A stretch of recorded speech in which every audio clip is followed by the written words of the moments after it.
I mean, obviously we have a strong point of view on that as a sort of aggregator, sure. you know, and believe that actually that is sort of the more successful model in the future, given increasing choice, etc. Particularly where organisations perhaps don't have the budget or resources. We're seeing a lot of people now having the opportunity to experiment with digital content that they haven't previously by making those choices.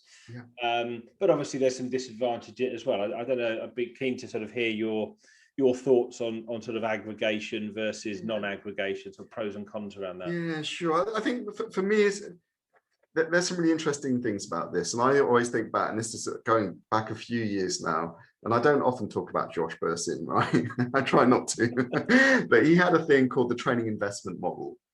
And basically what he did, he created a simple, typical analyst 4-box grid, which was about where do you invest most of your money? What do you build yourself?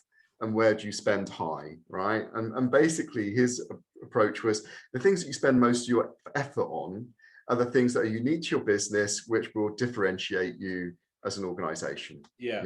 So I think maybe process, it may be product, it may be something that's very specific to you. That's where you invest most of your money, if you can. But at the point when you say that's where most of the pot's going, then you have to think creatively about things that are common to many organizations. So things like change management, project management, Excel skills, leadership technique, personal effectiveness skills, right? Those things are common to many organizations. So what you do is you say, actually, we'll buy those in. We don't need to create those ourselves because that's a much more cost efficient approach.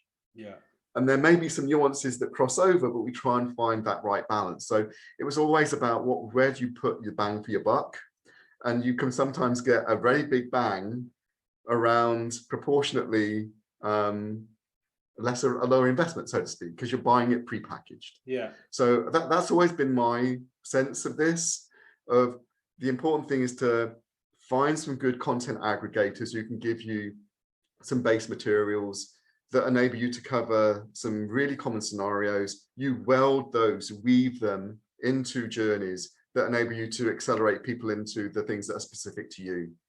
And unique to you, that are high value to you as an organization.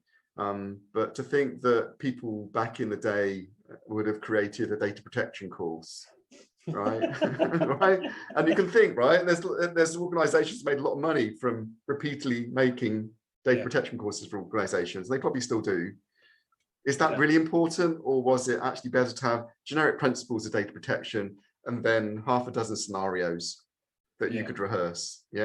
And then use the data on people's rehearsal to say, okay, this is where our risk area is.